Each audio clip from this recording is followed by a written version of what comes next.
Entonces, van a ustedes a estudiar, pues, las microcíticas hipocrómicas, son las deficiencias de hierro. Estábamos viendo deficiencia de hierro.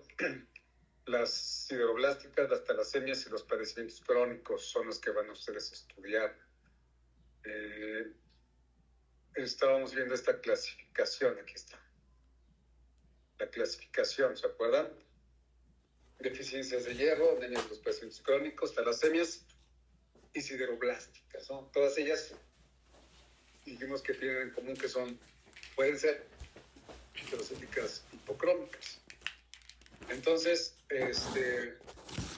pero ya vimos mucho acerca de todo esto, ¿no? Vimos mucha información. Ya vimos por qué son microcíticas hipocrómicas, las deficiencias de hierro, qué es lo que falta qué es lo que ocurre en los pacientes crónicos, lo mencioné, en las talasemias, en las sideroblásticas, ya vimos por qué son microcíticas hipocrómicas. Entonces, aunque dijimos que las talasemias tienen un componente hemolítico, entonces el siguiente grupo que vamos a revisar ahora son las normocíticas normocrómicas. Una vez que terminemos estas, normo, vamos a hacer el primer parcial, pero algunos me dicen, oiga, es que yo he entrado a la plataforma y no veo nada. No hay nada.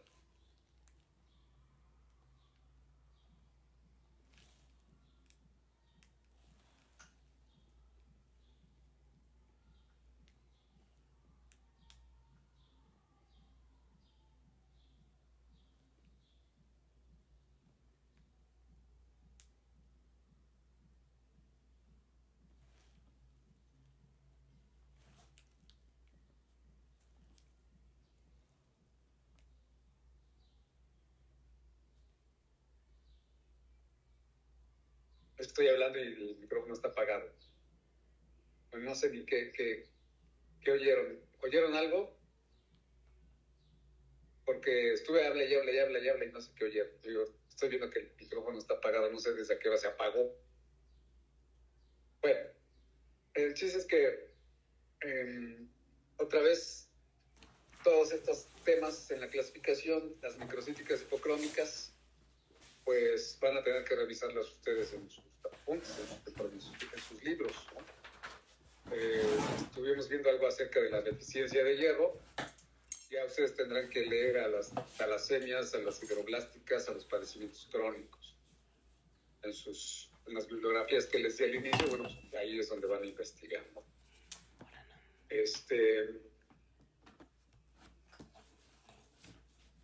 ¿Qué más?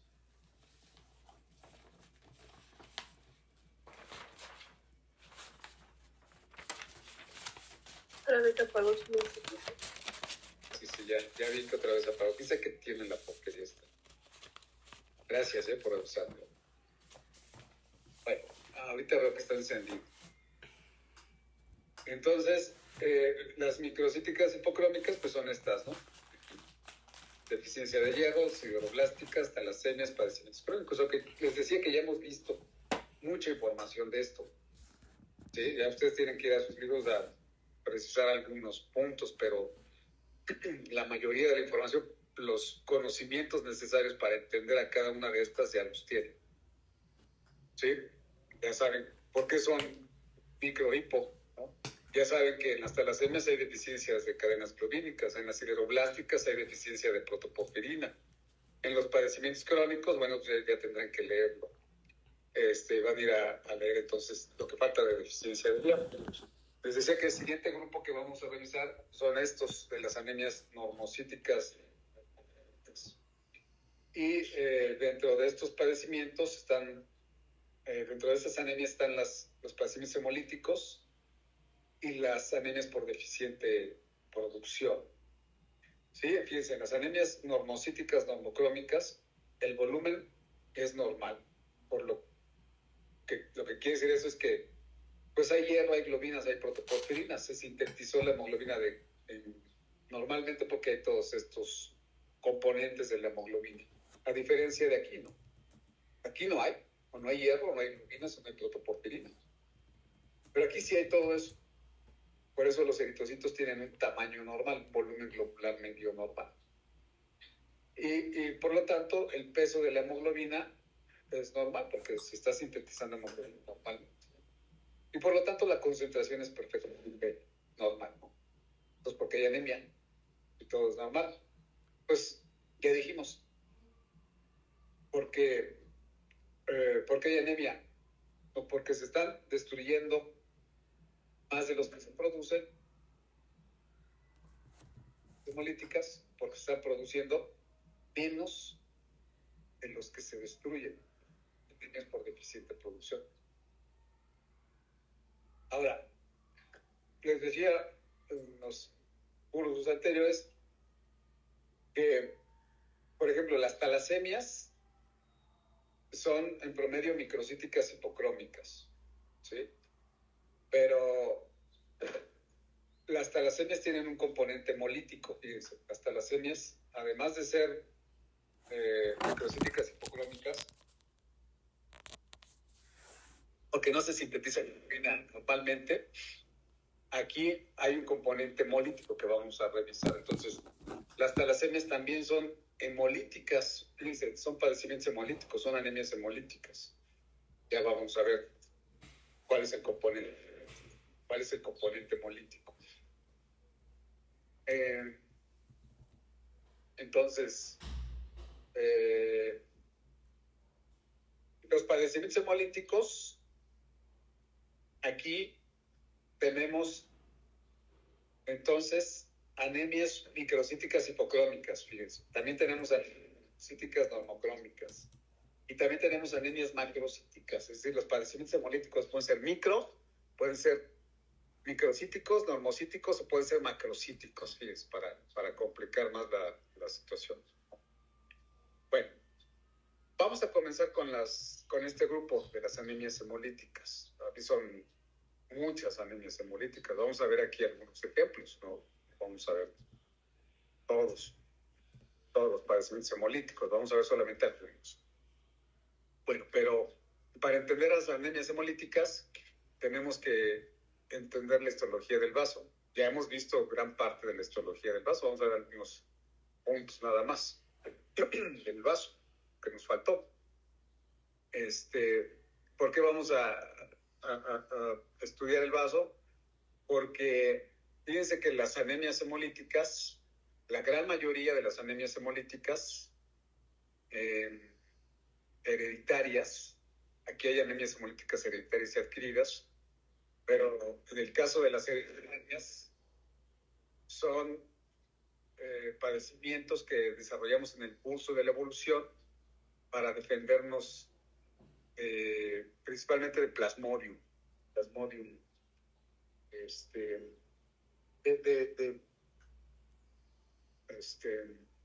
Plasmodium. Sí, perdón, estaba yo pensando en otra cosa, de Plasmodium.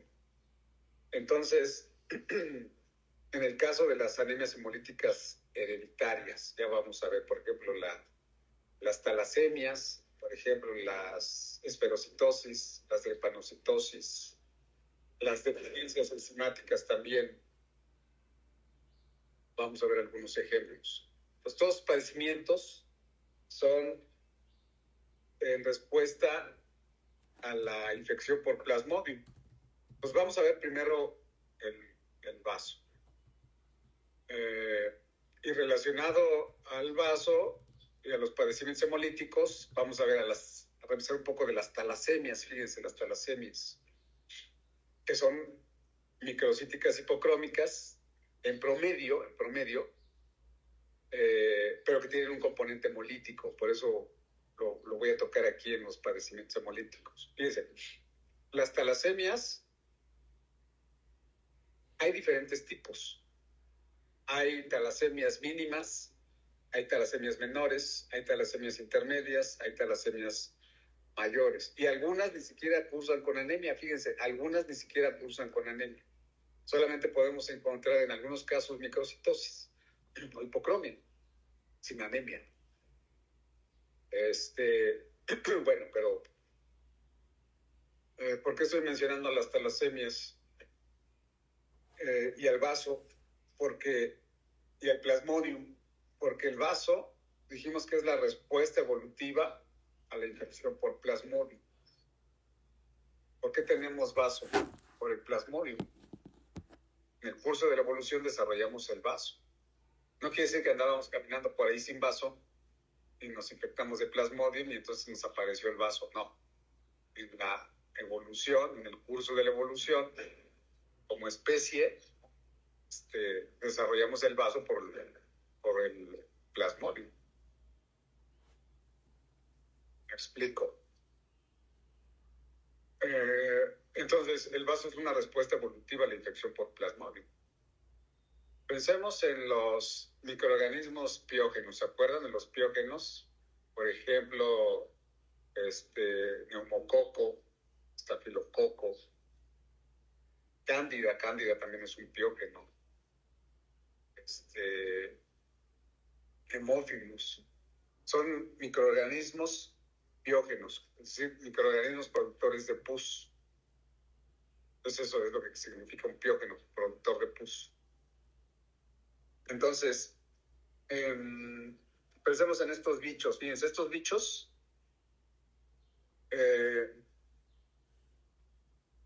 su mecanismo de defensa de los piógenos es que se recubren de una capa similar a la del moco de los peces. Cuando ustedes quieren agarrar un pez, sus manos, si lo intentan agarrar con sus manos, se resbala el pez. ¿Por qué? Porque tiene una capa similar a la del... una capa como de moco, ¿no? Y eso los hace resbaladizos. Igual los piógenos se rodean de una capa similar a la del moco de los peces que los hace resbaladizos, se vuelven resbaladizos esos bichos. Es como los atrapamos. Fíjense, los macrófagos, si fagocitaran un piógeno, lo podrían ahí medio atontar además, esos macrófagos, porque nuestros macrófagos producen sustancias oxidantes, pero en poca cantidad. Por ejemplo, producen ion superóxido, producen de hidrógeno, pero son sustancias oxidantes, pero el macrófago los produce en poca cantidad. Entonces, un macrófago, si fagocitara un piógeno, cosa que no puede hacer, porque el macrófago cuando quiere fagocitarlo, se le resbala, no lo puede atrapar. Pero si lograra atraparlo y fagocitarlo, no podría destruirlo totalmente, porque las sustancias oxidantes que producen los macrófagos son pocas. Entonces, y además no podría atraparlo, como dije. ¿Por qué? Porque no son resbaladizos estos bichos. Entonces, ¿qué hicimos nosotros en el curso de la evolución para destruir a los piógenos? En el curso de la evolución inventamos a los neutrófilos, fíjense. Los neutrófilos son células fagocíticas y producen sustancias oxidantes. Más sustancias oxidantes del macrófago. Por ejemplo, el neutrófilo produce ion superóxido, peróxido de hidrógeno, y con la mieloperoxidasa de los neutrófilos producen ion hipoclorito, que son sustancias sumamente oxidantes. El problema es que el neutrófilo produce estas sustancias oxidantes gran cantidad. Cuando logra fagocitar un piógeno, lo destruye, pero el neutrófilo también se muere debido a las grandes cantidades de sustancias oxidantes que produce. Ahora, entonces, para destruir a los piógenos necesitamos células que produzcan más oxidantes, y eso lo hacen los neutrófilos. Pero el neutrófilo, aunque produzca grandes cantidades de sustancias oxidantes, no puede fagocitar a los piógenos. ¿Por qué? Por lo mismo, porque son resbaladizos. Cuando el bicho cuando el neutrófilo quiere fagocitar a estos bichos, no puede. ¿Por qué? Porque se resbalan. ¿Qué otras células debemos inventar en el curso de la evolución para defendernos de los piógenos? Fíjense, ¿qué otra cosa necesitamos inventar? ¿Qué otras células? Necesitamos inventar un pegamento, fíjense, necesitamos inventar un pegamento. ¿Por qué un pegamento? Pues para pegar a los piógenos, para que no se me resbalen. Necesito un pegamento. Neutrófilo, necesito inventar un pegamento, bueno, no él. Necesitamos células que generen ese pegamento. Y esas células, y ese pegamento, fíjense, ese pegamento se llama anticuerpos. ese pegamento son los anticuerpos. El anticuerpo es una molécula pegajosa. El anticuerpo tiene una zona de unión con el antígeno y tiene una zona donde se une a los receptores de membrana para la fracción cristalizable. Acuérdense que la fracción cristalizable del anticuerpo es la que se une a los receptores para esa fracción cristalizable que están en los macrófagos y están en los neutrófilos.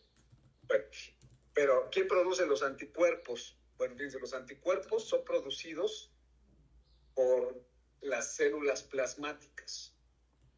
Las células plasmáticas son la forma madura de los linfocitos B.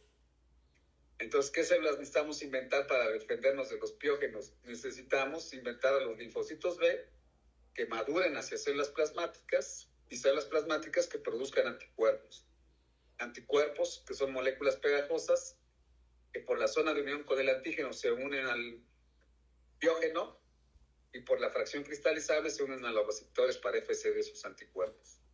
Y entonces así podemos fagocitar a esos bichos. Dice cómo nosotros tenemos células fagocíticas. Los piógenos se defienden volviéndose resbaladizos. Nosotros nos defendemos de los piógenos resbaladizos creando anticuerpos, creando células que produzcan más sustancias oxidantes que puedan, una vez que han sido fagocitados, puedan ser destruidos estos piógenos. Entonces estamos, para defendernos de los piógenos neutrófilos, necesitamos linfocitos B que maduren hacia células plasmáticas y produzcan anticuerpos. ¿Sí? Necesitamos de esas células. Y también el macrófago va a funcionar. Porque fíjense, una vez que un neutrófilo fagocita un piógeno, ya dije que el neutrófilo se muere junto con el piógeno que ha fagocitado. ¿Y quién se come el cadáver del piógeno y del neutrófilo? El macrófago. El macrófago es una célula que se encarga de limpiar todas esas células que se han muerto. Los macrófagos también nos van a servir. Bueno, pero ese es un mecanismo de defensa que desarrollan los microorganismos patógenos para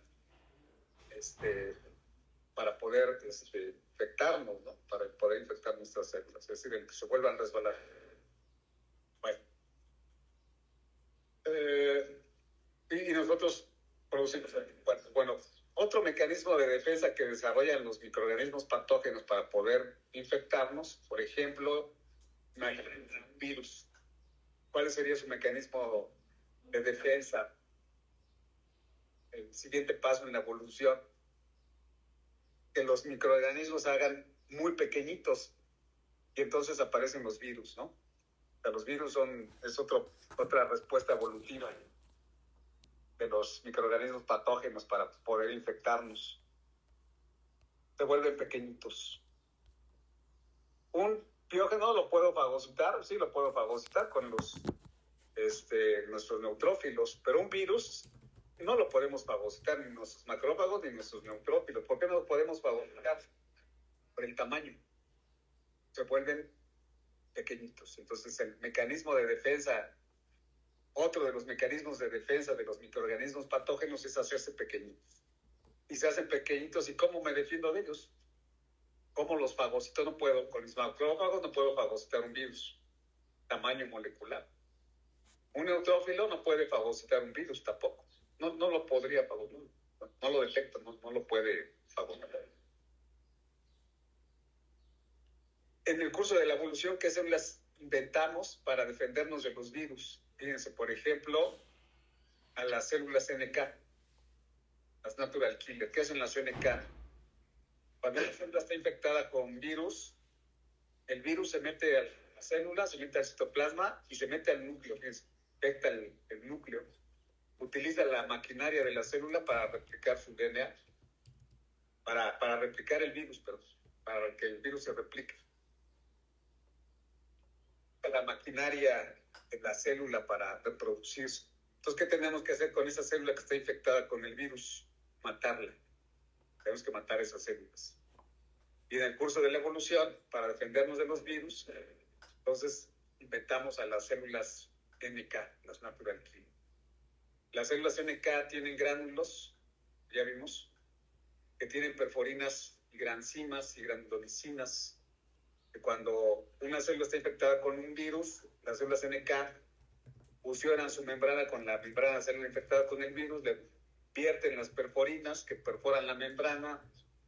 Una vez que la membrana está perforada, vierten las granzimas, las granulonicinas,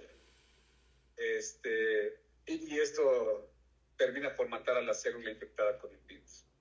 Otro mecanismo. Entonces necesitamos ahí inventar otro tipo de células, a las células NK, las natural killer, para defendernos, por ejemplo, de los virus. Y también nos sirven los anticuerpos, porque un neutrófilo, un macrófago no puede fagocitar un virus, pero ¿qué tal si a través de los anticuerpos formamos complejos virus anticuerpos? Un complejo suficientemente grande como para que un neutrófilo, un macrófago, pueda fagocitar esos virus. También se pueden destruir así, a través de ese mecanismo, formando complejos virus anticuerpos. Y los macrófagos fagocitar esos complejos de virus anticuerpos. Pues los anticuerpos también nos sirven, los linfocitos B nos sirven, los macrófagos nos sirven, las células fagocíticas nos sirven. Y nos sirven. Bueno. Entonces, en el curso de la evolución, para defendernos de los virus, pues inventamos a los linfocitos, ¿no? Las células NK, natural killer. Bueno. Hay varios mecanismos dependiendo del bicho, ¿no? Varios mecanismos de defensa, evolución y contraevolución dependiendo del bicho. Pero fíjense, uno de los microorganismos más exitosos en la historia de la humanidad es el Plasmodium. Plasmodium, los 4 tipos de Plasmodium. ¿Por qué Plasmodium? Porque Plasmodium es el más exitoso. ¿Por qué? Porque el Plasmodium se mete al eritrocito y es invisible. Entonces, una de las estrategias de los microorganismos patógenos es hacerse invisibles.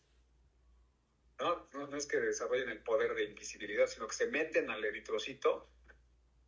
Y los anticuerpos no me sirven porque no puedo detectar al Plasmodium en el interior del eritrocito. O sea, no hay mecanismos para que se meta el anticuerpo al eritrocito, ¿no? Y pueda pegarse al Plasmodium. Las células NK no me sirven.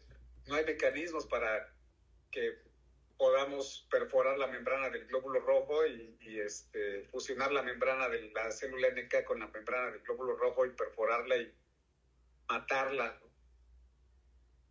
No existe ese medicamento, ese mecanismo. Entonces, no nos sirven ni los linfocitos B, ¿no? Para producir anticuerpos, no nos sirven los macrófagos, no nos sirven los neutrófilos, no nos sirven las NK. ¿Cómo nos defendemos de Plasmodium? A través de la creación del vaso. El vaso es la respuesta evolutiva a la infección de Plasmodium.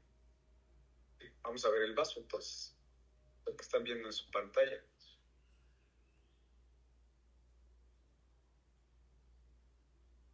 Bueno, vamos a quitar esta diapositiva. O sea, el vaso es la respuesta evolutiva a la infección por Plasmodium. ¿Por qué el vaso es la respuesta evolutiva a la infección por Plasmodium? Vamos a ver. Déjenme ponerles la presentación del vaso. Ahí está.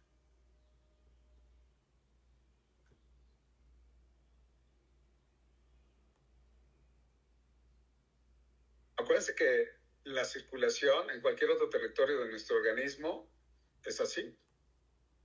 Arteria, arteriolas, vasos cada vez más pequeños, capilares, y los capilares se continúan con las vénulas. Y las vénulas en vasos más grandes, venas más grandes. Así es la circulación en cualquier otro territorio de nuestro organismo. Y lo vemos en otro esquema.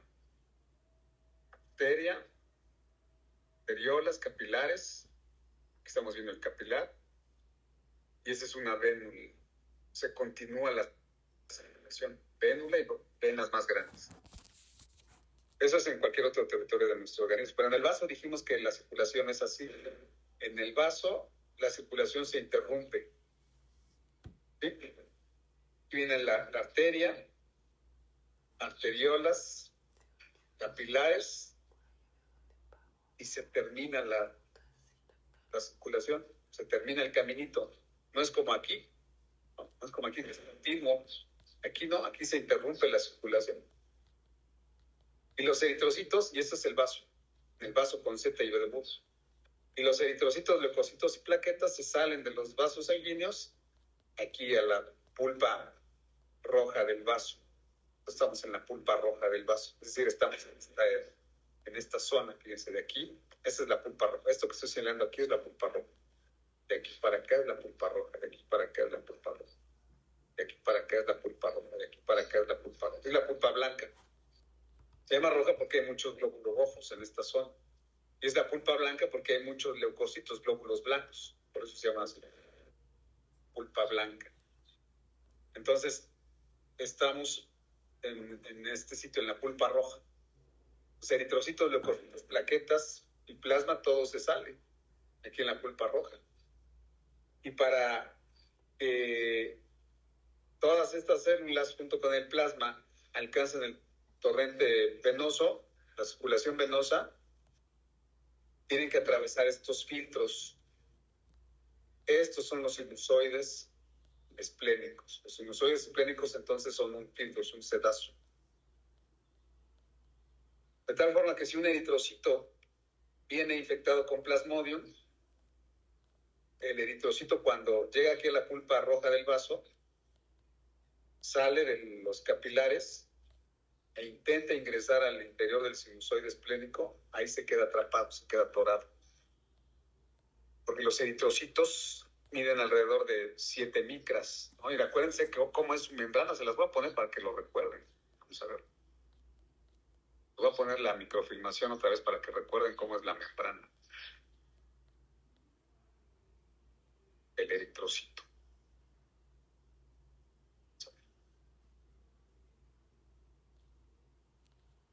Pero pues se las pongo.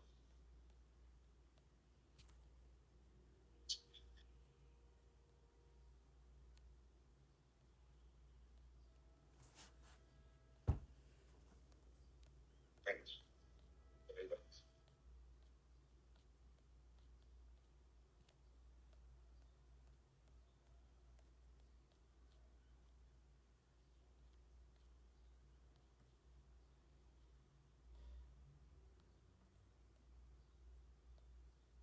Ahora sí lo están viendo. Bueno, pues ahí ya recordamos esta imagen, ¿no? Estamos viendo a los eritrocitos, cómo su membrana es extremadamente deformable, fíjense cómo se deforma la membranita, se aplasta toda. Muy, muy deformable. Vimos que su membrana es 100 veces más deformable que el caucho. Vamos a verlo otra vez. ¿Sí lo están viendo? El video, la microfilmación. Sí, doctor.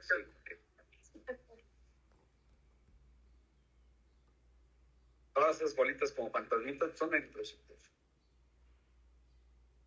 Extremadamente deformables. Cuando un plasmodium se mete allí, la membrana del plasmodium del eritrocito es muy, muy deformada, pero el plasmodium no. Entonces, cuando un eritrocito, la idea es que cuando el eritrocito pase por el vaso, ahí no puede atravesar. Es un filtro, es un sedazo. Para eso, en el curso de la evolución desarrollamos el vaso. Vamos a regresar otra vez a la presentación que tenemos.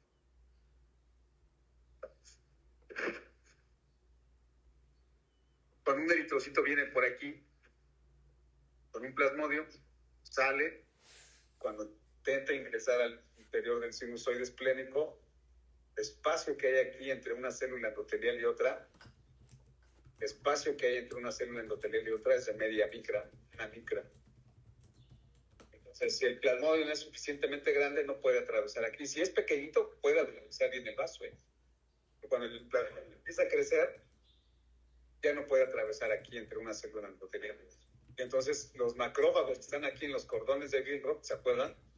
macrófagos que están aquí, representados en estas células rosas. Bueno, pues los macrófagos fagocitan esos glóbulos rojos con el plasmodio. Y entonces nos deshacemos del plasmodio. Fíjense. Para eso está el vaso, para eso se inventó el vaso. El curso de la evolución, una respuesta evolutiva a la infección por plasmodio. Bueno, vamos a continuar con la histología del vaso. Entonces, estos ya los conocen, estas imágenes ya las conocen, son los sinusoides esplénicos, llaman sinusoides porque son sinuosos. Esas son estructuras cilíndricas, huecas, ciegas totalmente. Los únicos espacios para meterse al sinusoide esplénico es a través de una célula endotelial y otra. Acuérdense que estas células endoteliales son planas, alargadas, lisas, como las duelas de un barril, ¿no? Es como si fuera esto un barril. Aquí estamos viendo un barril, esto que estoy señalando es un barril. Estas son las duelas de madera, pero aquí no son de madera, son células endoteliales. Y también tienen anillos, que aquí no lo vemos en este esquema.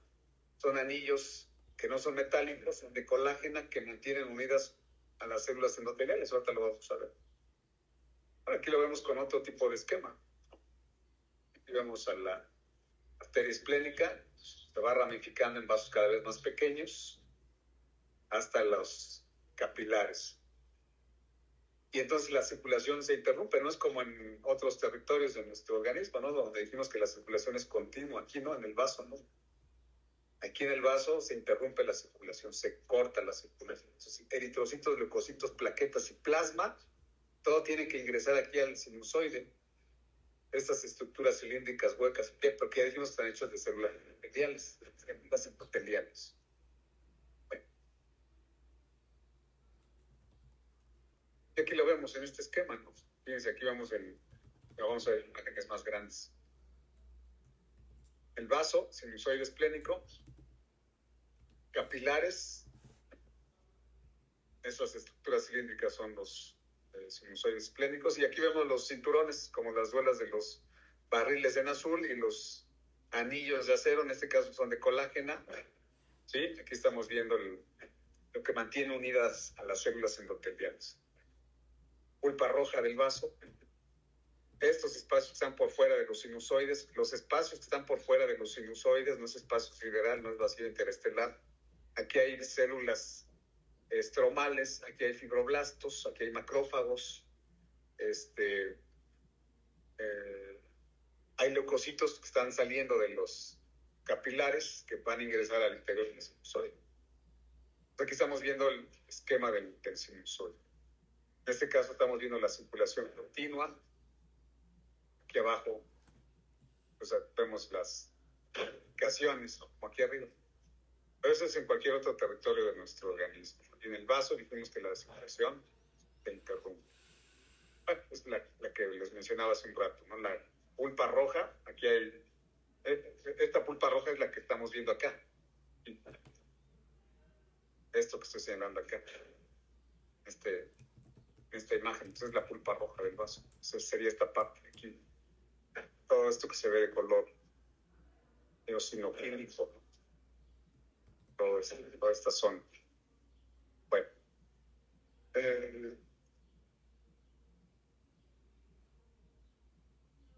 Y aquí en el esquema, ¿ya vieron? El esquema. Aquí vemos capilar, sinusoide esplénico, cordones de Billroth por fuera de los sinusoides esplénicos. Macrófagos, fibroblastos, leucocitos neutrófilos, plaquetas las más chiquititas, eritrocitos y varios tipos de leucocitos. Todas estas células tienen que meterse al interior del sinusoide. Tenemos que atravesar entre una célula endotelial y otra para alcanzar el torrente circulatorio venoso. Bueno, esas imágenes ya las vimos. Aquí estamos viendo la técnica de Peirce, ¿no? En esas divisiones cortes maravillosos del doctor Jorge. Estamos viendo aquí la luz del sinusoide, luz del sinusoide, luz del sinusoide, luz del sinusoide, y todo esto que estoy señalando es por fuera de los sinusoides. Son los cordones de Billroth, todos estos espacios más rosados, ¿no? Entonces, en ese caso es la técnica de Pearls, la técnica que tiñe hierro noémico. Entonces, estamos tiñendo hierro. Todo lo que se ve de azul es el hierro. Entonces, todo lo que se ve de azul es la panza del macrófago. Son macrófagos. ¿Sí? Este es el núcleo de una célula endotelial, núcleo de una célula endotelial, núcleo de una célula endotelial.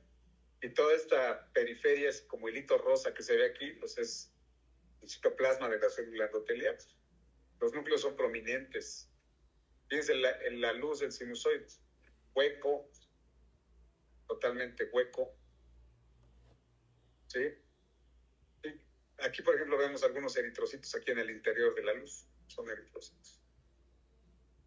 Entonces, eritrocitos, leucocitos y plaquetas deben de pasar de aquí de los cordones de Billroth al interior del sinusoide para alcanzar la circulación venosa. Eso ya lo hemos visto, ¿no? Vamos a ver el esquema capilar, ¿sí? Fibroblastos en verde, macrófagos en naranja, amarillito, eritrocitos, leucocitos, plaquetas, sinusoide esplénico, ¿sí? De color azul, capilares, ramas de la arteria esplénica. Aquí viene entonces eritrocitos, leucocitos, plaquetas, y todo se sale aquí a los cordones de Billroth. Y todo tiene que ingresar al interior del sinusoide, entre una célula endotelial y otra, porque son estructuras cilíndricas, huecas, ciegas totalmente. ¿Cómo atraviesan? ¿Cómo alcanzamos la circulación venosa? Atravesando entre una célula endotelial, los espacios que hay entre una célula endotelial y otra, y los espacios que hay entre una fibra de colágena. Fíjense aquí, por ejemplo, hay una fibra de colágena, otra fibra de colágena. Tienen que atravesar entre fibra de colágena y fibra de colágena y entre una célula endotelial y otra célula endotelial para meterse al torrente circulatorio venoso. ¿Sí? Aquí estamos viendo macrófagos, aquí por fuera, en la pulpa roja, bueno, en los cordones de Billroth, macrófagos, fibroblastos. Ajá. Bueno. Vamos a ver ahora una tinción para fibras reticulares, para que veamos los hilos que mantienen unidas a las células endoteliales. Es lo que comparamos con los cinturones de los barriles, ¿no? Los barriles están en duelas, en este caso las duelas son las células endoteliales, estas células endoteliales alargadas, planas, lisas.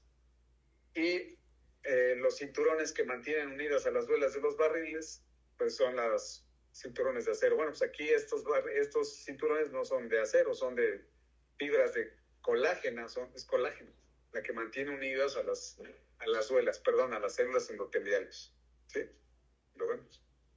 Pues vamos a ver una tinción especial para fibras de colágeno. Fíjense. Por ejemplo, cuando queremos evaluar la médula ósea, si hay o no hay fibrosis, usamos esta tinción, una tinción para fibras reticulares. Entonces aquí todos estos hilos que se ven, todos estos hilos que se ven negritos, pues es las fibras de colágeno. Estamos tiñendo a los cinturones y que mantienen unidas a las células endoteliales. Aquí estamos viendo las fibras de colágeno. ¿Sí lo ven? Se ven estos hilitos. Claro, es un corte histológico, por eso se ve así como que no tiene forma, ¿no? Pero sí vemos estos hilitos que se dibujan acá, pues son los cinturones de colágeno. Vamos a verlo en un esquema comparado. Fíjense, aquí vemos un sinusoide, un corte transversal, y estamos viendo el interior, ¿no? Vemos el interior, núcleo de la célula endotelial, muy prominente, células endoteliales lisas, alargadas, planas, unidas a través de estos cinturones de acero, de colágeno. ¿Sí? Y lo que estamos viendo aquí son los cinturones de colágeno. Entonces, aquí no vemos a las células endoteliales con esta tensión, lo que estamos viendo son los cinturones de colágeno. Y todos estos hilos. Todos estos hilos son los cinturones de colágeno. Son estos hilos. Bueno. Y esa es una tinción con anticuerpos anticolágena. En este caso es una tinción para fibras reticulares, una tinción de Gordon se llama. Pero en este caso también es para fibras reticulares, pero eso está hecho con anticuerpos anticolágena. Entonces, teñimos la colágena. Pues todos estos hilitos cafés que se ven aquí, pues son los cinturones de colágeno. La colágena especial. Estamos teniendo aquí con anticuerpos anticolágeno. Son los cinturones. Estos cinturones, estos hilitos negros. Bueno, aquí lo vemos en un corte. Si cortamos, si este cilindro que estoy señalando aquí lo cortamos de arriba hacia abajo, pues veríamos, y le quitamos la mitad de enfrente, veríamos la mitad de atrás. Eso es lo que estamos viendo aquí. Fíjense, este es un sinusoide, un corte longitudinal, y estamos viendo el hilito de frente, un hilito, estamos viendo el corte. Si esto lo cortáramos aquí, la mitad de arriba hacia abajo, veríamos nada más los puntitos de estos hilos, ¿no? Veríamos los vistos de frente, veríamos hilitos cortados. Eso es lo que estamos viendo aquí. Ya, estos hilitos, ¿verdad? Y esa es la luz del sinusoide. Esa es la luz del sinusoide. Esta es otra luz del sinusoide, esta que está aquí. Entonces, esta es una luz y esta es otra luz. Y el medio, pues son los cordones de Billroth. ¿Sí? Bueno, vamos a ver otra imagen. Más cinturones de colágeno, anticuerpos anticolágena. Todos estos fibritas de color café, pues son los cinturones de colágeno. Es un corte, acuérdense. La imagen que veíamos hace rato. ¿Sí? Bueno, pero también vamos a verlos con la técnica de Paz. La técnica de Paz tiñe polímeros de glucosa, tiñe glucógeno. La colágena es ricamente glucosilada. Por eso estamos aquí. Fíjense, esto que estoy señalando aquí, esto, son los cinturones de colágeno. Los cinturones que mantienen unidas a las duelas, a las células endoteliales. Y estas que estoy señalando aquí son células endoteliales. Vamos a acercarnos. ¿Me vieron? Perdón. Estas son las células endoteliales. ¿Ya vieron? Esta que viene aquí es otra célula endotelial. El núcleo de la célula endotelial. Otro núcleo de otra célula endotelial. Aquí viene la célula endotelial larga. Otra célula larga. Células alargadas, planas, lisas, con núcleos prominentes. Pero lo que es intensamente más positivo, pues es la colágena, los cinturones de colágeno. Todas estas fibras que se ven aquí, atravesadas, son las fibras de colágeno. Colágeno. Célula endotelial. Todo lo que está por aquí, fuera, son los cordones de Billroth, acá afuera, cordones de Billroth. Por ejemplo, aquí estamos viendo leucocitos. Este es un leucocito, otro leucocito, otro leucocito, otro leucocito. También vemos a las plaquetas, fíjense, estos puntitos que estoy señalando aquí, este de aquí, de aquí, son plaquetas, de aquí son plaquetas. Entonces las plaquetas también son Paz positivas, tienen glucoproteínas plaquetarias. Los granulocitos pues, también son los neutrófilos, sobre todo tienen glucógeno, guardan glucosa en forma de glucógeno para obtener energía. Son células muy fagocíticas. Para fagocitar necesitan energía. Entonces guardan glucosa en forma de glucógeno. Entonces se tiñen intensamente con la técnica de Paz. Pero también vemos a los eritrocitos, además de las plaquetas y de los leucocitos, vemos a los eritrocitos. Vamos a acercarnos. Esto que estoy señalando aquí es un eritrocito. Este que estoy señalando aquí es un eritrocito. Otro eritrocito, otro eritrocito, otro eritrocito. Y Y se dan cuenta cómo la periferia en la que se tiñe, hay glucoproteínas en su membrana. Los eritrocitos, acuérdense que tienen glucoproteínas en su membrana. Entonces, estamos viendo aquí eritrocitos. Son Pas positivos en la periferia, tienen glucoproteínas incrustadas en la bicapa de lípidos.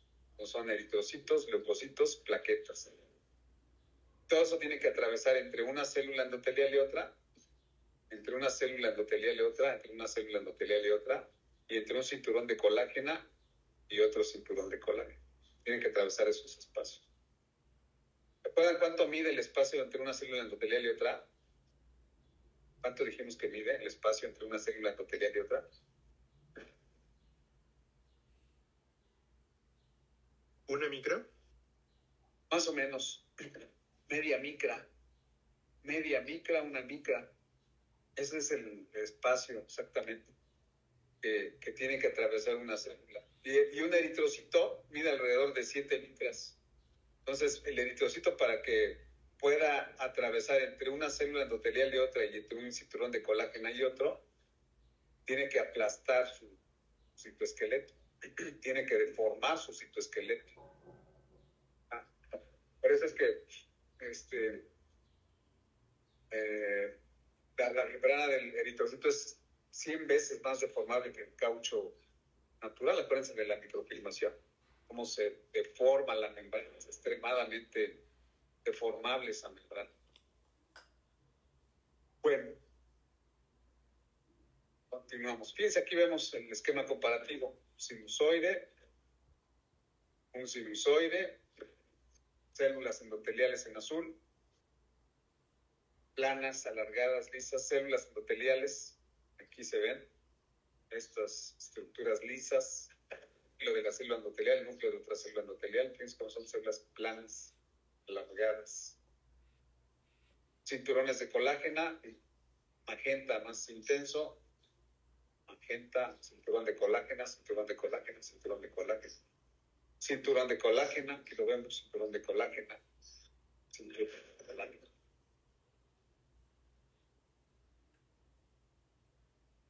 Con otra técnica de contraste de fases, ¿ya vieron? Esto que se ve más de relieve es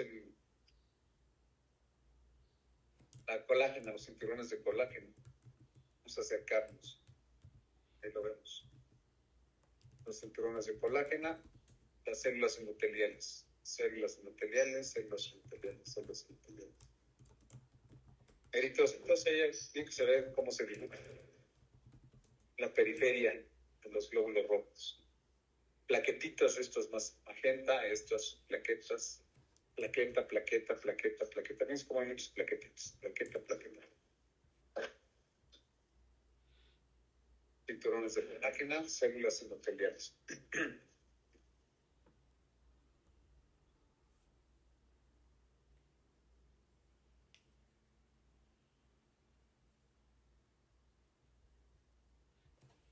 Otros cortes.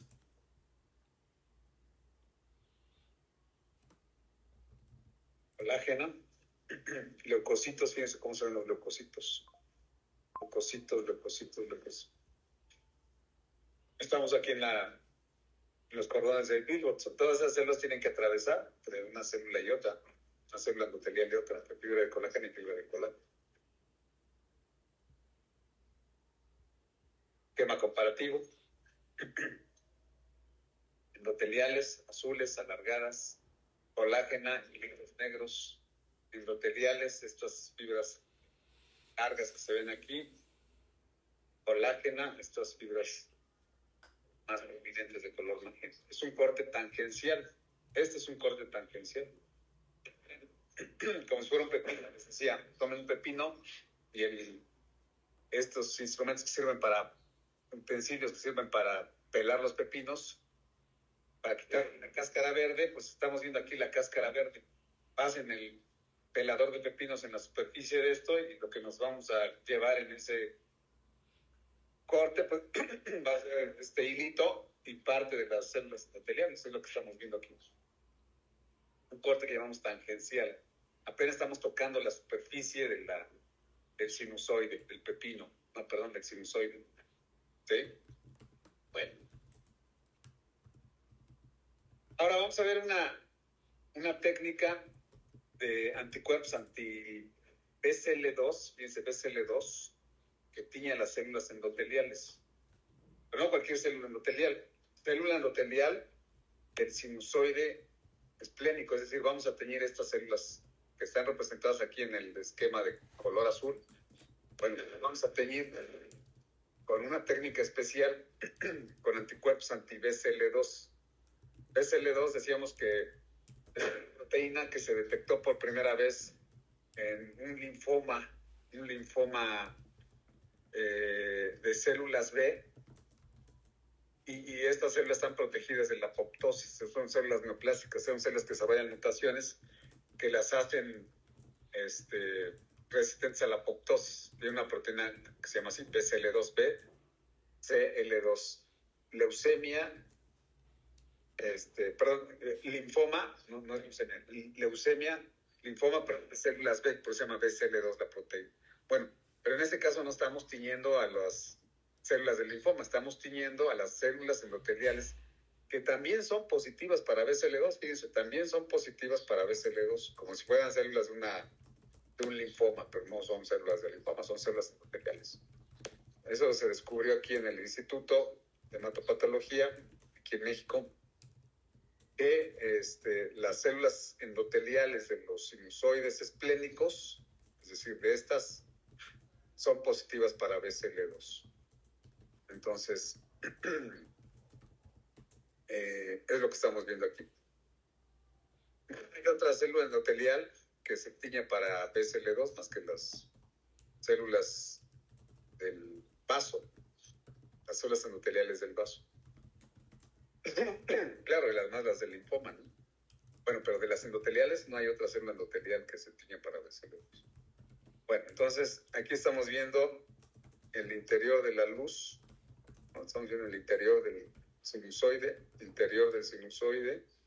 Aquí vemos otro pequeñito, luz de un sinusoide, luz de un sinusoide, luz de un sinusoide. Este es más grande, ¿no? La luz, fíjense, tiene aquí todo esto que estoy delimitando. Toda esta es la luz del sinusoide. Luz del sinusoide, luz del sinusoide, luz del sinusoide, luz del sinusoide. Y todo lo que está por fuera pues, son los cordones de Billroth. Todos los espacios que están por fuera de la luz son cordones de Billroth. Todo eso que estoy señalando, cordón de Billroth, cordón de Billroth, cordón de Billroth, cordón de Billroth, cordón de Billroth, todo esto. Cordones de Billroth. ¿Qué quiere decir? Fíjense que hay un vaso sanguíneo, ¿ya vieron? Este que está aquí, vaso sanguíneo. Aquí se están saliendo eritrocitos, leucocitos, plaquetas, plasma, todo se sale y eso tiene que ingresar aquí al interior, aquí a la luz del sol. Sale todo esto, eritrocitos, leucocitos, plaquetas salen por acá y tienen que meterse al interior de la luz sinusoidal para poder alcanzar el circulatorio venoso. ¿Sí? Entonces, eritrocitos, leucocitos, plaquetas salen de los capilares, de las ramificaciones de la arteria esplénica, salen aquí en la pulpa roja del vaso, los cordones de Billroth, eritrocitos, leucocitos, plaquetas, y tienen que meterse al interior de los sinusoides, atravesando entre una célula endotelial y otra y entre una fibra de colágena y otra. Vamos a acercarnos. Fíjense, es un corte transversal de un sinusoide esplénico. La luz sería la luz del sinusoide. Aquí también, este espacio hueco blanco es la luz del sinusoide. Y aquí también, luz del sinusoide. Otra vez luz del sinusoide, otra vez luz del sinusoide. Y todo esto que está por afuera, la luz sinusoidal, son los cordones de Billroth. Entonces, aquí se están saliendo eritrocitos, leucocitos, plaquetas y plasma, y todo eso tiene que meterse aquí, o aquí arriba, o aquí, ¿no? En esta diapositiva, las luces que hay, la luz del sinusoide, O sea, aquí hay plaquetas, acá hay eritrocitos que se ven grises, pues parecen como bolitas de cristal, ¿no? Bueno, pues todas esas bolitas son eritrocitos. Las más pequeñitas, estas chiquititas que se ven aquí en el fondo, son plaquetas. Plaquetas. Leucocitos, aquí hay macrófagos también. Hay otros estirpes celulares y también hay leucocitos. Para intentar meterse a la luz del sinusoide. Bueno. Esquema comparativo. Sinusoide, corte transversal, sinusoide, corte transversal. Café, células endoteliales. Toda la periferia son las células endoteliales. SL2, entonces una proteína antiapoptótica que sirve para teñir a las células endoteliales. Entonces fíjense cómo aquí estamos viendo, dibujando la periferia, el contorno del sinusoide, ¿no? Células endoteliales. Los núcleos no se tiñen, para BCL2 se tiñen la membranita, citoplasma, es una proteína, BCL2 es una proteína del citoplasma, de las células endoteliales.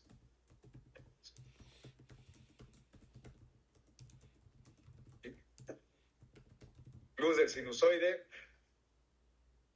luz del sinusoide, luz del sinusoide. Otro corte. Fíjense, luz del sinusoide, luz del sinusoide, luz del sinusoide, luz del sinusoide, luz del sinusoide, luz. Y todo lo que está por fuera son los cordones de Billroth. Cordones de Billroth. Ya decíamos que el doctor Teodoro Billroth le puso el nombre a estos espacios porque era un cirujano. Billroth inventó las cirugías gástricas de Billroth 1, Billroth 2, pero le gustaba la histología. Entonces él describió estos espacios, los cordones de Billroth. Bueno, más BCL2. Estamos teniendo aquí la periferia de este sinusoide, ¿ya vio? Sinusoide, y estamos teniendo la periferia con anticuerpos anti-BCL2. Y estos que están aquí en el interior son los núcleos de las células endoteliales. Fíjense cómo parecen nueces, ¿ya vieron? Nueces de estas de papel, creo que le nombran, ¿no? Unas nueces ovaladas, con una cáscara muy delgada que se rompe fácilmente. Bueno, pues así es el núcleo más o menos, como esa nuez. Y aquí vemos en café, citoplasma de las células endoteliales. Y el interior, la luz, con algunas células en su interior. Luz, otra luz del sinusoide. Luz del sinusoide. Luz del sinusoide, fíjense cómo es sinuoso, por eso se llaman sinusoides. Cordones de Billroth. Todo esto que está por fuera, ¿ya vieron? Cordón de Billroth. Cordón de Billroth. Todo esto está por fuera, cordones de Billroth por fuera. Eritrocitos, leucocitos y plaquetas se tienen que meter aquí a la luz. Aquí se tienen que meter a la luz. Aquí se tienen que meter a la luz. Fíjense, aquí hay plaquetitas, ¿ya vieron? En la luz de este sinusoide. Eritrocitos, leucocitos, plaquetas. Núcleos de las células endoteliales. Algunos leucocitos en la luz.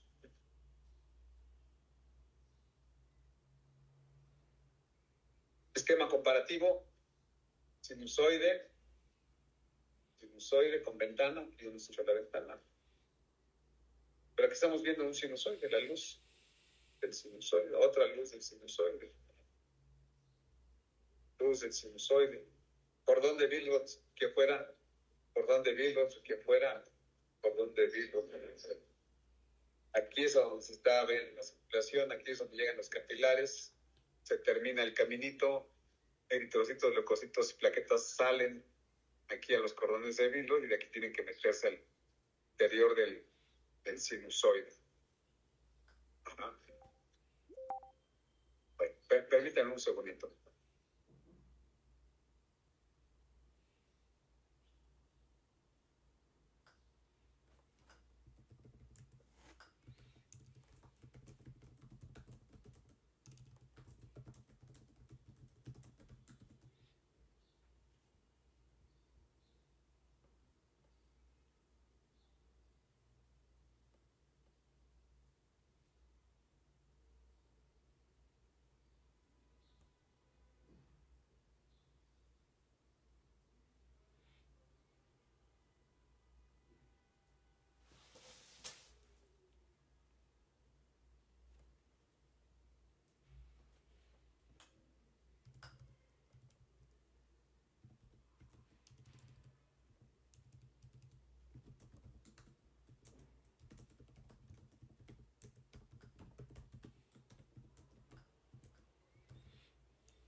Bueno, entonces vamos a continuar.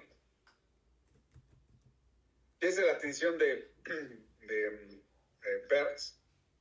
Que tiene el hierro noémico, ¿se acuerdan? Hierro que no está unido a protoporfirina. Entonces, estamos viendo otra vez un corte de vaso. Aquí vemos el sinusoide. Bien que se dibuja aquí la luz del sinusoide. Otra luz del sinusoide. Aquí abajo otra luz sinusoidal. Y esto que está entre un sinusoide y otro pues son los cordones de Virchow. Dos pasos que hay acá. Bueno, pues entonces decíamos que aquí o aquí en cualquier parte de los cordones hay vasos sanguíneos, hay capilares donde la circulación se termina y sale. Por eso es que vemos aquí muchas plaquetas, eritrocitos, leucocitos, porque todo se está saliendo de los capilares, rama de la arteria esplénica. Entonces se están saliendo aquí todos estas celulitas y tienen que meterse atravesando entre una célula endotelial y otra. Aquí vemos, por ejemplo, este es un eritrocito, ¿ya vieron? Este es un eritrocito. La mitad del cuerpo está en la luz y la otra mitad del cuerpo del eritrocito está en los cordones de Virchow. Está aquí en los cordones de Virchow. Está ingresando a la luz sinusoidal. Tiene que atravesar una célula, para eso tiene que deformar su citoesqueleto. Tiene que aplastar su citoesqueleto para meterse al... Entonces, fíjense, si este eritrocito trajera aquí un plasmodium, pues no pasaría ese eritrocito. ¿Y qué le pasa a ese eritrocito? Pues los macrófagos lo fagocitan. Si aquí trajera plasmodium en el interior, los macrófagos fagocitan esos glóbulos. Plasmodium o cualquier otra estructura no deformable, ¿no? Por ejemplo, el Babesia microti, Babesia bovio, tropicho intraeritrocítico, Bartonella basiliforme, cuerpos de Pappenheimer, cuerpos de Powell-Jolly, precipitados de cadenas globínicas, núcleos de eritroblastos, cualquier estructura no deformable en su interior del eritrocito, aquí es eliminado ese glóbulo rojo, aquí es atrapado ese glóbulo. Entonces el vaso es como un filtro, como un sedazo, no permite el ingreso de estructuras rígidas a su interior. Los neutrófilos, que son más grandes que los eritrocitos, atraviesan perfectamente linfocitos, neutrófilos, eosinófilos, basófilos, todas las células. El núcleo no es rígido, es muy deformable el núcleo de todas estas células. Entonces atraviesan a la luz del sinusoide sin ningún problema todas estas células, ¿no? Los eritrocitos también, cuando no tienen estructuras deformables, pues atraviesan bien. El problema es cuando hay alguna estructura no deformable en su interior. Entonces el eritrocito ya no puede atravesar y aquí es fagocitado. Es fagocitado donde aquí adentro no, aquí afuera. Los cordones de Virchow. Los macrófagos están aquí afuera. Aquí afuera, los cordones de Virchow. Macrófago, y vemos parte del macrófago. Los macrófagos no están en los vasos sanguíneos, ahí no están afuera. Entonces, si un eritrocito trajera un plasmodium, intentara ingresar aquí, no puede atravesar. Entonces, los macrófagos lo fagocitarían ese eritrocito. Como lo fagocitarían ese eritrocito, lo fagocitaran ese glóbulo rojo, pues a eso le llamamos destrucción de ese glóbulo rojo, y esa destrucción de ese glóbulo rojo le llamamos hemólisis. Pero es una hemólisis, fíjense, que está ya ocurriendo aquí afuera. Sí, no está ocurriendo aquí adentro de los vasos sanguíneos, está ocurriendo aquí afuera.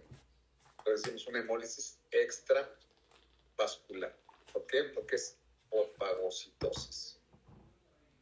Los eritrocitos y los macrófagos están en contacto con los glóbulos rojos, ahí son eliminados. Una hemólisis extravascular. Entonces hay dos tipos de hemólisis, fíjense, una hemólisis intravascular y una hemólisis extravascular. En este caso, esta sería la hemólisis extravascular, ¿sí? Que es por fagocitosis. Bueno, preguntas hasta acá, Iván, Gabriel y Fernando. Luna, Gabriel, Cerón, Fernando. No, de mi parte no. A ver, güey, ya la acomodaste, güey. Sí, güey. César, Evelyn, Ilse, Chel.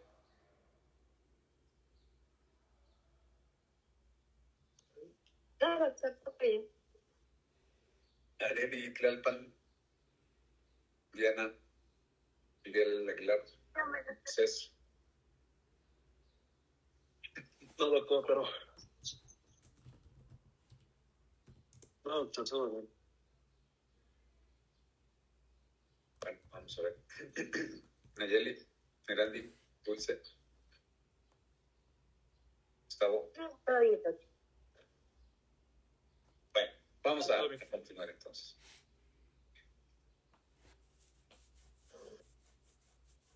Entonces, ese es el motivo por el que tenemos vaso. ¿Sí? Por eso, por la infección por plasmodium. Se hace invisible, se mete el glóbulo rojo y entonces no lo podemos detectar. No nos sirven los anticuerpos, no nos sirven los linfocitos NK, no nos sirven los macrófagos, no nos sirven los neutrófilos. El plasmodium se mete al glóbulo rojo, se hace invisible al aparato inmunológico. Y la única forma de eliminar ese plasmodium es a través del vaso. Porque si el eritrocito no puede ingresar aquí porque tiene una estructura no deformable, entonces aquí los macrófagos fagocitan a los eritrocitos que trajeron estructuras no deformables, entre ellos el plasmodium. Así es como nos definimos el plasmodium. Fíjense qué interesante. Bueno. Esa es otra tinción doble también. En mostaza, fíjense, en color mostaza, estamos tiñendo a las células endoteliales. Esos espacios blancos muy claros son la luz del sinusoide. Todo esto es la luz del sinusoide. Estas bolitas que estoy señalando aquí de color como vino, no sé. Esas bolitas prominentes pues son los núcleos de las células endoteliales. Fíjense cómo parecen nueces, ¿no? Algunas, esta es una nuez, esta. Así son los núcleos de las células endoteliales. Y lo que está en verde son las fibras de colágeno. Entonces es un corte, lo estamos viendo en corte, los cinturones de colágeno. Bueno. Y todo esto que estoy señalando aquí, pues son los cordones de Billroth. Todo esto que está por fuera del sinusoide se llaman cordones de Billroth. Igual aquí, cordones de Billroth. Aquí por fuera también. Entonces, eritrocitos, leucocitos, plaquetas están llegando aquí, están saliendo aquí, tienen que meterse, atravesar al interior del sinusoide. Una tinción con anticuerpos anti-BCL2, amarillo mostaza, y anticuerpos anticolágena en color verde. Fíjense aquí cómo se ven bonitas las células endoteliales, los núcleos, ¿ya vieron? Núcleo de la célula endotelial, núcleo. Y en color café, BCL2. Teñimos la membrana, citoplasma de la célula endotelial. Entonces la proteína BCL2 es una proteína de membrana. ¿Sí? No está en los núcleos, está en la membrana. Dice qué bonito se ven. Estas son las células endoteliales, son estas azulitas, el esquema. Bueno, pues aquí están en café, células endoteliales, los núcleos que son prominentes. Y el esquema comparativo. Bueno. Con otra técnica, ¿vio? Técnica como el contraste de fases. Núcleo de la célula endotelial, núcleo de célula endotelial, núcleo de célula endotelial, núcleo de célula endotelial. En verde, en verde los núcleos de las células. En azul, células endoteliales. Y en rosa, las fibras de colágeno. ¿Sí? Y en gris, la luz del sinusoide. El esquema comparativo, ¿no? Sinusoide esplénico, hidroblastos, verde, macrófagos, negros, hilitos negros, las fibras de colágeno. En azul, las células endoteliales. El espacio sideral no es el espacio sideral, son los cordones sanguíneos. Y eritrocitos, leucocitos y plaquetas que tienen que atravesar entre una célula endotelial y otra para el torrente circulatorio venoso.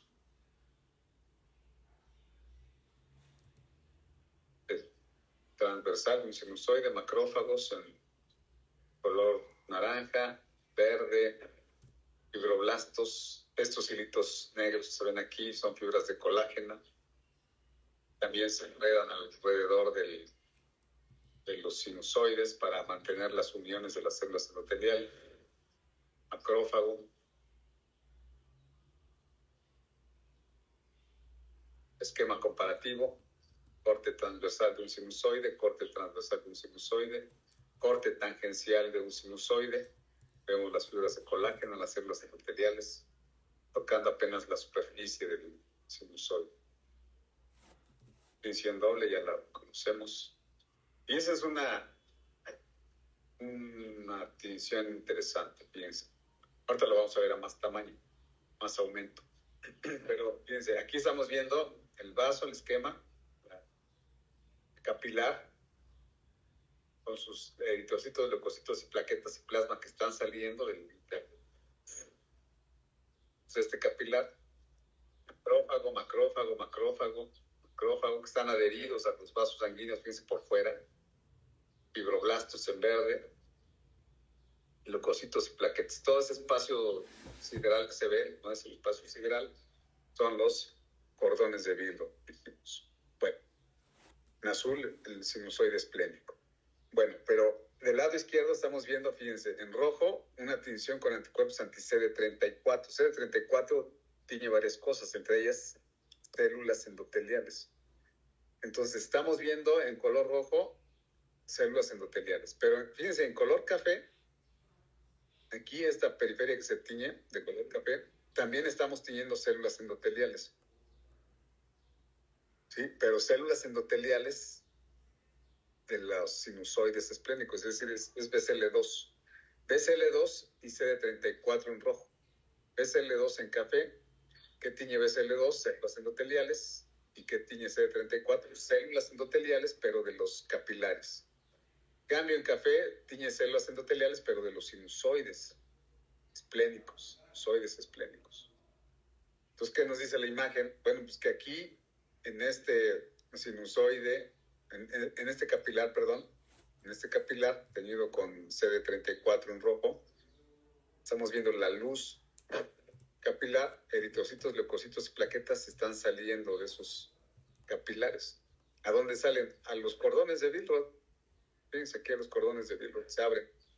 Y entonces eritrocitos, leucocitos y plaquetas que vienen en la luz tienen que meterse aquí al torrente circulatorio. Una tinción doble. Interesante porque estamos viendo los dos tipos de células endoteliales, tanto las células endoteliales en café de los sinusoides y en rojo las células endoteliales de los capilares. Y entonces no es imaginación, ahí están las evidencias, ¿no? De cómo los eritrocitos salen, se les acaba el camino, salen a la pulpa roja y tienen que atravesar entre una célula endotelial y otra para alcanzar la circulación venosa.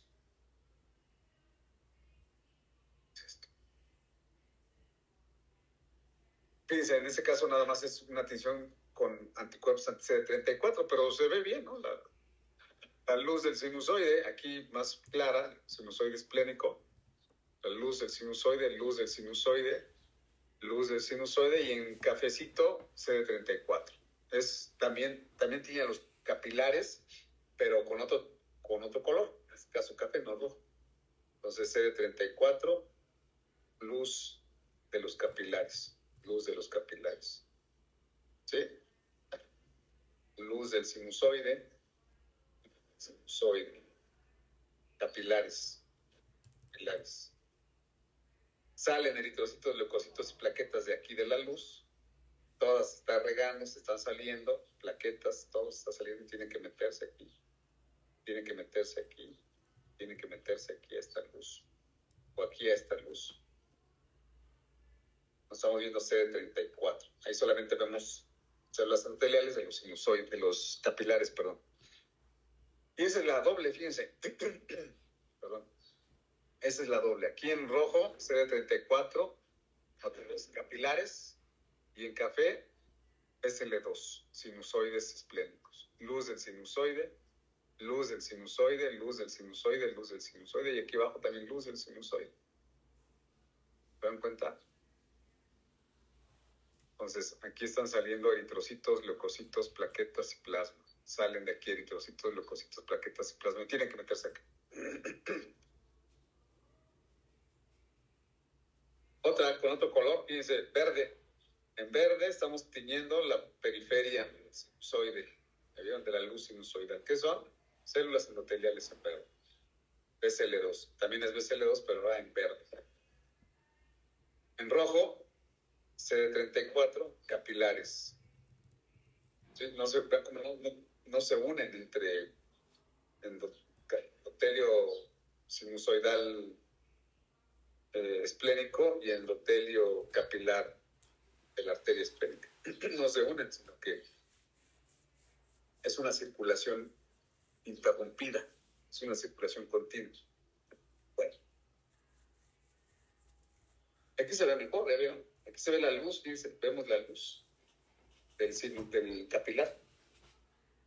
Vemos aquí los leucocitos como vienen en su interior.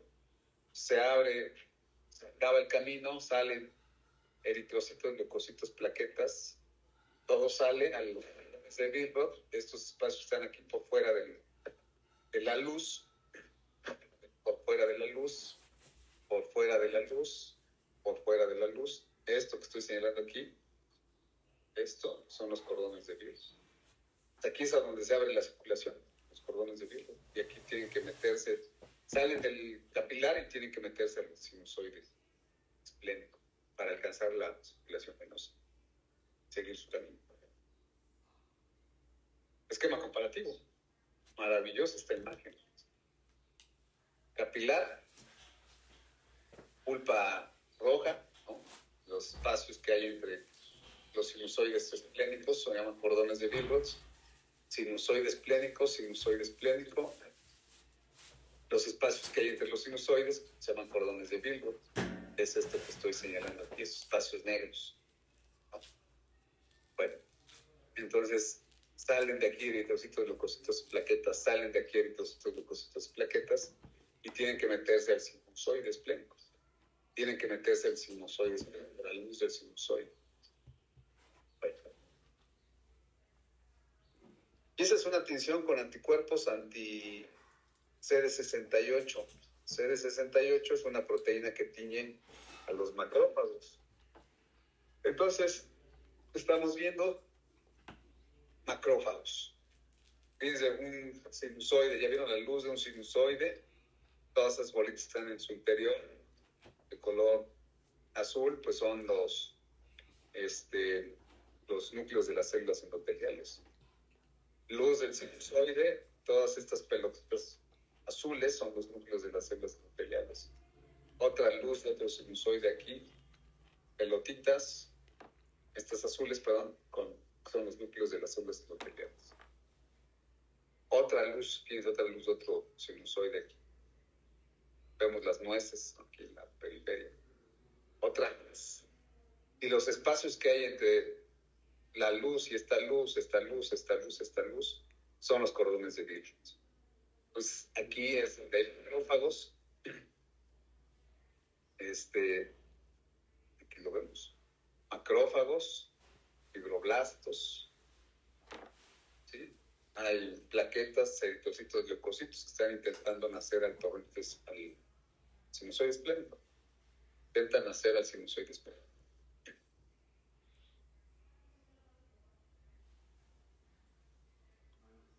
estamos teniendo ahí macrófagos. ¿Qué hacen ahí estos macrófagos? Pues fagocitando eritrocitos que no puedan ingresar al interior de la luz, ¿se acuerdan? Si cualquier estructura no deformable que trajeran los eritrocitos aquí en su interior intentaran ingresar a la luz del sinusoide, no atravesar, los macrófagos fagocitan esos glóbulos rojos. Por eso estaba repleto aquí de macrófagos. Repleto de macrófagos. Repleto de policías, ¿no? Que no dejan pasar, atrapan aquí a los eritrocitos. Bueno. Y esa es otra tinción con anticuerpos antiglicoproteínas plaquetarias. Estamos tiñendo aquí a las plaquetas. Luz de un sinusoide, luz de otro sinusoide, luz de otro sinusoide, luz de otro sinusoide. Y todo lo que se ve en café, pues son las plaquetitas. Una tinción con anticuerpos antiglicoproteínas plaquetarias, con un color café, ¿no? Entonces, fíjense cuántas plaquetas hay ahí. Muchas plaquetas. Muchas plaquetas. Plaquetas. Aquí vemos a las plaquetas, estas pelotitas amarillas, pequeñitas, pequeñísimas. Bueno, pues todas estas pequeñitas pelotitas cafés son las plaquetas. Luz del sinusoide, luz del sinusoide, luz del sinusoide. El esquema, sinusoide, su ventanita, la ventana del sinusoide, leucocito que deforma su esqueleto para meterse, para atravesar, para alcanzar el torrente circulatorio, eritrocito que se deforma su membrana para alcanzar el torrente circulatorio, plaqueta que se deforma para alcanzar el torrente circulatorio. El plasma pues, pasa más fácilmente. Y los negros que en el esquema representan a las células activas, las células de colágeno, en azul, células endoteliales, citoplasma liso alargado. Bueno.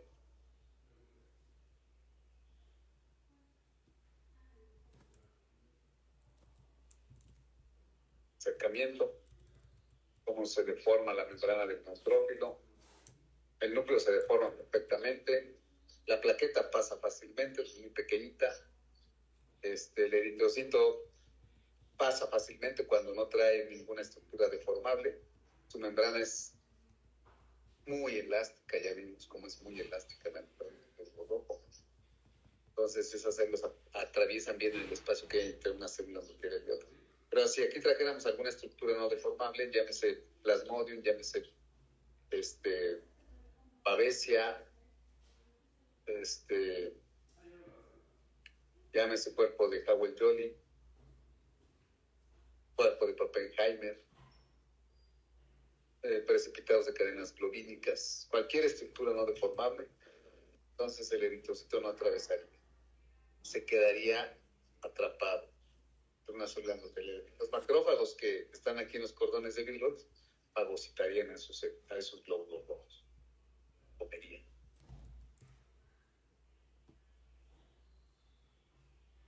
Bueno, entonces fíjense cómo decíamos que el plasmodium es el microorganismo, uno de los microorganismos más exitosos en el curso de la evolución para infectarnos.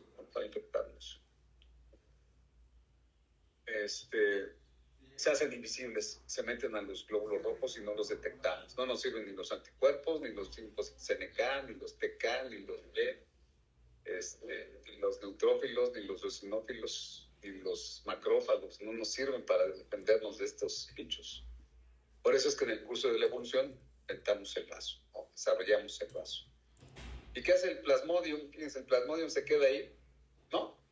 Se queda así, ¿no? También evoluciona. Nosotros evolucionamos inventando el vaso. ¿Y qué hace el plasmodium? Evoluciona también. ¿Cuál es su mecanismo de evolución del plasmodium? Bueno, pues ahora viene plasmodium falciparum. Fíjense, plasmodium falciparum. ¿Qué hace plasmodium falciparum? Plasmodium falciparum, el plasmodium evita el paso por el vaso. Fíjense. Esa es su contraestrategia. Evitar el paso por el vaso. El Plasmodium falciparum, cuando es muy pequeñito, se mete al eritrocito y cuando es muy pequeñito puede atravesar entre una célula endotelial y otra. Pasa el Plasmodium falciparum perfectamente. Pero una vez que empieza a crecer, le dice al eritrocito, no pases por el vaso porque allá están los policías, me van a atrapar. Mejor quédate aquí. Me gusta esta zona, se ve bonito, una zona residencial. Y aquí se ve bonito. Pégate arriba.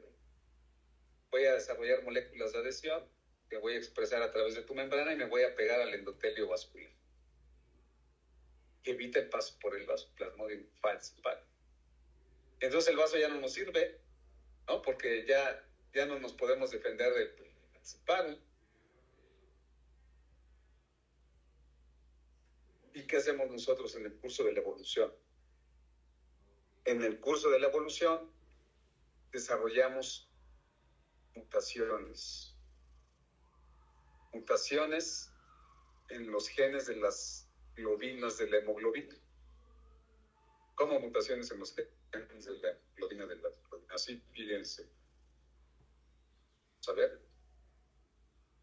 Desarrollamos mutaciones en los genes, ¿de acuerdo? Que están codificados en los cromosomas 11 y en los cromosomas 16, los genes que van a dar origen a la producción de RNAs mensajeros que van a dar origen a las cadenas globínicas. Por ejemplo, en los cromosomas 11 tenemos los genes beta, 2 genes beta, los delta, 2 genes delta, los gamma, 4 genes gamma, los epsilon 2, y en el 16, 4 genes alfa y 2 genes zeta. ¿Qué pasaría si dejáramos de producir cadenas beta? Si no hay producción de cadenas beta, las betas se unen con las alfa. ¿Para qué? Para formar hemoglobina A, 97%. ¿Qué pasaría si no formamos cadenas beta? Fíjense, eso es lo que sucedería. Vamos a ver este esquema. Hay producción de cadenas beta, los genes que producen las cadenas beta están perdidos, hay una deleción, una mutación en este gen. Y entonces las beta que se van a unir con las alfa no se unen. ¿Por qué? Pues porque no hay beta. ¿Y qué le pasan a las alfa? Se oxidan, se precipitan. ¿Y eso dónde está ocurriendo? Está ocurriendo en el eritroblasto, en la maduración del eritrocito. Está ocurriendo en la médula ósea. Cuando ese eritrocito repleto de cadenas globínicas en su interior, aquí vemos el esquema de la médula ósea, sinusoide medular, aquí arriba estroma medular, un eritroblasto que acaba de expulsar el núcleo, pero que tiene exceso de cadenas alfa libres. ¿Por qué tiene exceso de cadenas alfa libres? Porque faltan las cadenas beta y sobran las cadenas alfa. Y las cadenas alfa se oxidan, se precipitan. Cuando este eritrocito intenta nacer al torrente circulatorio no puede. ¿Por qué? Porque tiene precipitados de cadenas globínicas. ¿Y qué sale? A veces, si no hay muchos oxidantes en la médula ósea, las cadenas globínicas no se precipitan, no se oxidan. Y entonces el reticulocito expulsa el núcleo, el eritroblasto autocromático expulsa el núcleo, le faltan los genes beta, no tiene genes beta, por lo tanto no produce globina A y sobran las alfa, y como las alfas sobran, no se oxidan en ese momento, no se precipitan, y entonces el eritrocito nace normalmente al torrente circulatorio. Pero ya en la luz, en el torrente circulatorio hay una mayor cantidad de oxidantes, y esos oxidantes ¿qué hacen? Oxidan a las proteínas, a las globinas de la hemoglobina, se oxidan, se precipitan, y cuando ese eritrocito que lleva en su interior cadenas globínicas alfa oxidadas y precipitadas, y este eritrocito llevara un Plasmodium falciparum, el eritrocito junto con el Plasmodium y las cadenas globínicas cuando llegan al vaso ya no podrían atravesar. ¿Sí? Ya no podrían atravesar en el vaso. No tengo aquí un esquema del vaso, una imagen del vaso, no. Bueno, entonces ya no podrían atravesar en el vaso. Y ahí sería removido el eritrocito junto con las cadenas globínicas, junto con el Plasmodium falciparum. Entonces, en el curso de la evolución desarrollamos mutaciones que nos defienden del paludismo, principalmente de falciparum, pero de cualquier especie nos defienden, ¿no? De cualquier especie de plasmodium, principalmente de falciparum. Entonces, ¿qué son las talasemias? Las talasemias son anemias que pueden ser microcíticas hipocrómicas, padecimientos hereditarios por disminución en la producción de cadenas globínicas. Hay una disminución en la síntesis de cadenas globínicas, o ausencia de cadenas globínicas, ausencia de producción de cadenas globínicas. Y ese es un ejemplo, ¿no? Nos faltan las cadenas beta. Las betas se unen normalmente con las alfa para formar hemoglobina A.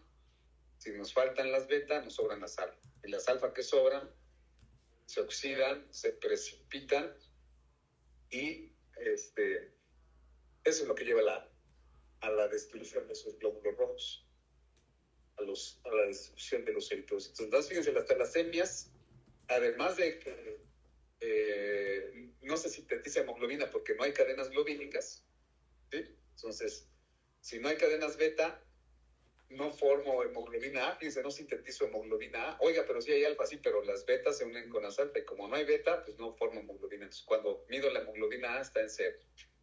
Esa sería una beta talasemia. Como tenemos dos genes beta, los dos genes beta están, no producen cadenas beta. Y entonces sería una beta talasemia mayor donde hay cero de producción de hemoglobina A. La única que encontramos es la hemoglobina 2 y la hemoglobina fetal.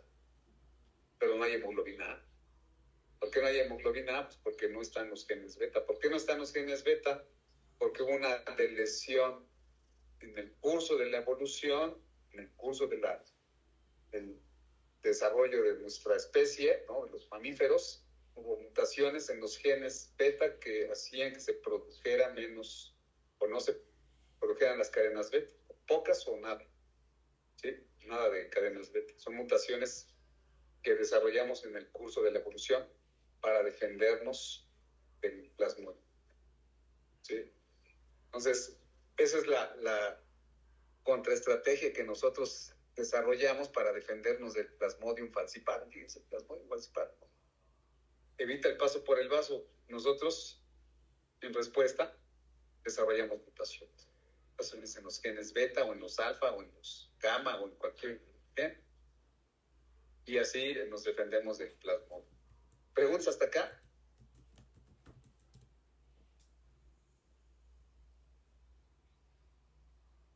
O sea que la mutación en esas cadenas nos puede causar anemia. O sea que un mecanismo de defensa, una consecuencia sería una anemia.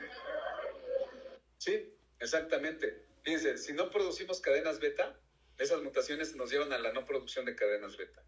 Si no producimos cadenas beta, las beta que se unen con las alfa, no formaríamos las uniones de beta con las alfa. Y si no tenemos uniones de beta con las alfa, no formamos hemoglobina A. Y si no sintetizamos hemoglobina, pues los eritrocitos son chiquitos e hipocrómicos, microcíticos e hipocrómicos. Entonces, una consecuencia de esto es que esos pacientes tienen anemia. ¿Por qué tienen anemia? Pues porque no sintetizan hemoglobina. ¿Por qué no sintetizan hemoglobina? Pues porque faltan los genes, ¿no? Las mutaciones en los genes son múltiples. Entonces, eso es otro rollo, eso es mucho. No nos daría tiempo abarcar talasemias en el curso, ¿no? Pero esa es la idea principal, ¿no? Eso es lo que ocurre. No hay mutaciones que hacen que no se produzcan los genes beta. Por ejemplo, mutaciones que ya seguramente ustedes ya llevaron algo acerca de esto, ¿no? Ya vieron talasemia, seguramente genética, yo creo. Hay mutaciones por deleciones, por pérdida de los genes. Mutaciones por codones de terminación prematura, defectos del splicing. Hay muchas mutaciones. Pero en este caso, entonces, lo que no se produce es la hemoglobina. No hay una adecuada síntesis de hemoglobina. ¿Por qué? Pues porque no hay hemoglobina. Entonces, esto nos lleva a anemia, ¿no? Y además, a una anemia por dos causas, ¿no? Anemia porque no se sintetiza hemoglobina, porque no hay globinas de la hemoglobina. Pero también hay un componente hemolítico. ¿Cuál es el componente hemolítico? Las que sobran.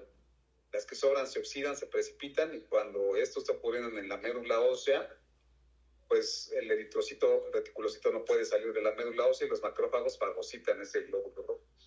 ¿Sí? Entonces hay hemólisis. Ahora, ¿por qué se llaman talasemias? Talasemias quiere decir, talas quiere decir mar. Hemia, anemia. Entonces quiere decir anemia del mar. Y se llama así porque los primeros casos que se describieron los descubrió el doctor Thomas Cooley. Él fue el que las describió a las talasemias, las describió, las descubrió. Y los primeros que vio fue en personas que viven a la orilla del mar Mediterráneo, los países que bordean el mar Mediterráneo, todo el norte de África, fíjense. Todo el norte de África, aquí abajo está África. España, Francia, Italia, Grecia, Turquía, todos los países que bordean el mar Mediterráneo, ahí es a donde descubrió el doctor Cooley estos padecimientos. Entonces, por eso se llaman talasemias, ¿sí? Pero entonces son específicos, son del país que bordean el mar Mediterráneo. No, aquí en Puebla hay talasemias, en Oaxaca hay talasemias, en Chiapas hay talasemias, Sonora hay talasemias, en todo el mundo hay talasemias. Sí, pero fueron descritas por primera vez en países que bordean el mar Mediterráneo.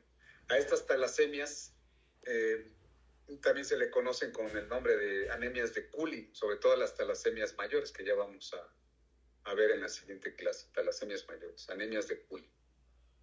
Bueno, entonces estamos viendo talasemias solamente como parte de la explicación del vaso, como introducción para explicar el vaso y como introducción para explicar a las anemias hemolíticas. Entonces tienen un componente para las talasemias. Entonces, vamos a ver a las talasemias desde el punto de vista hemolítico, ¿sí? Desde el punto de vista hemolítico. Solamente vamos a mencionar algunos aspectos. Y en la siguiente clase vamos a hablar de las anemias normocíticas normocrónicas, que también son hemolíticas, ¿no? Las normo-normo. Oiga, esta es hemolítica, sí, entonces ¿por qué es microhipo? Porque hay dos causas de anemia, ¿no? Una porque no hay cadenas globínicas y la otra es por hemólisis, ¿no? Entonces tienen un componente hemolítico, las talasemias tienen un componente hemolítico. Entonces le voy a pedir por favor a su compañera Aileen para la siguiente clase que me recuerde que vamos a ver talasemias. Vamos a hablar acerca de las talasemias y vamos a empezar con las hemolíticas, ¿sí? Solamente voy a mencionar algo de las talasemias. Ya ustedes tienen que estudiar deficiencia de hierro, sideroblásticas, talasemias, padecimientos crónicos, ¿no?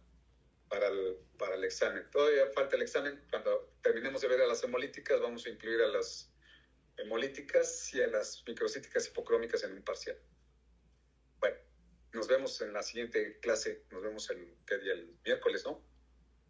Bueno, pues entonces me recuerda eso, Aileen, por favor. Sí. Bueno, adiós. Gracias. Hasta luego. Hasta luego. Gracias, doctor. Adiós.